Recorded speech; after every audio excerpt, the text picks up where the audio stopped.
Hey everybody, got some news. I don't know if you know this trick, it's news to me. This is a 13 slot Pro Tools expansion chassis, originally designed for Mix Plus cards, with two Digidesign HD core cards put inside of there.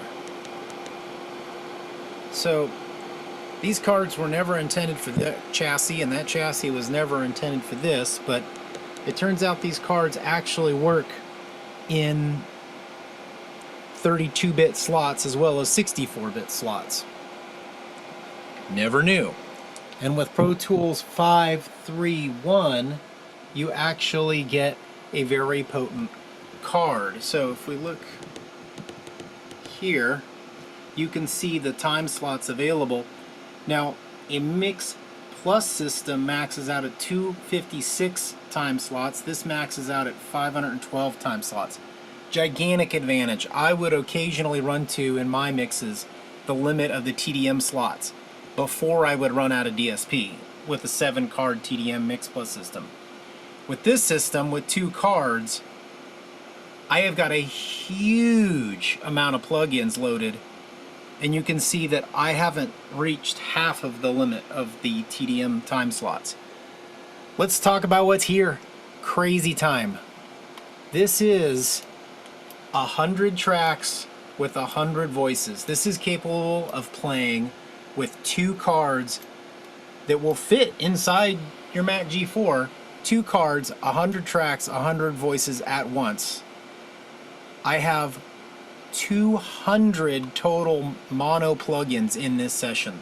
So each one of these have an EQ and a compressor on all 100 tracks.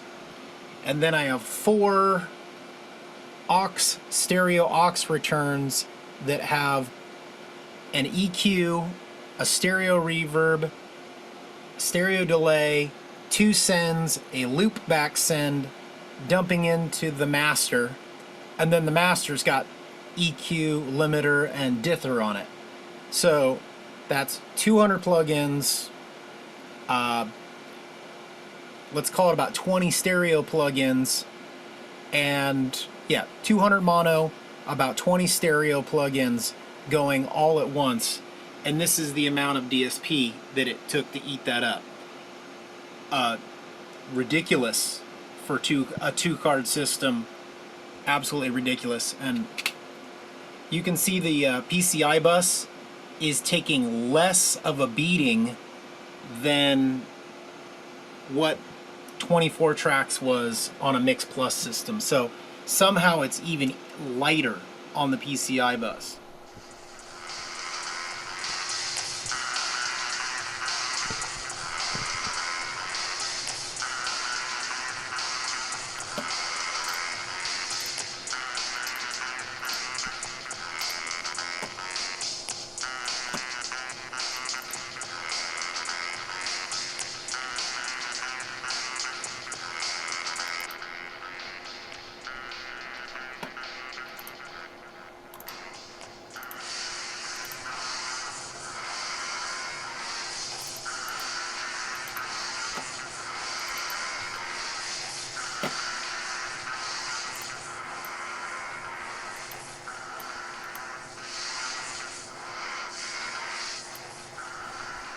This is the first time I've ever done this. I stuck 2 HD core cards, an expansion chassis I had, and it's running. You could run 7 total. What? These things are not expensive.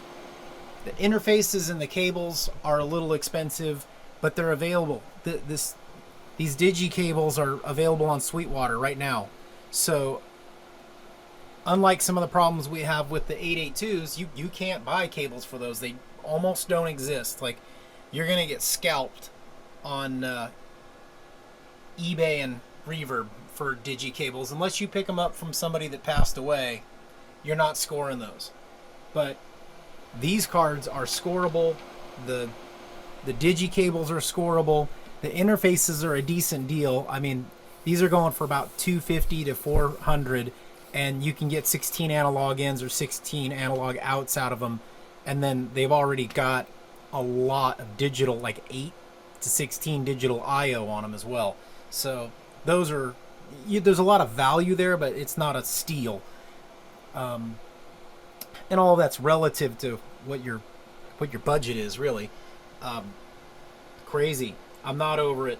That's a lot of power. 100 channels, 100 playback, 200 plugins, and it's to get close to maxing a system out.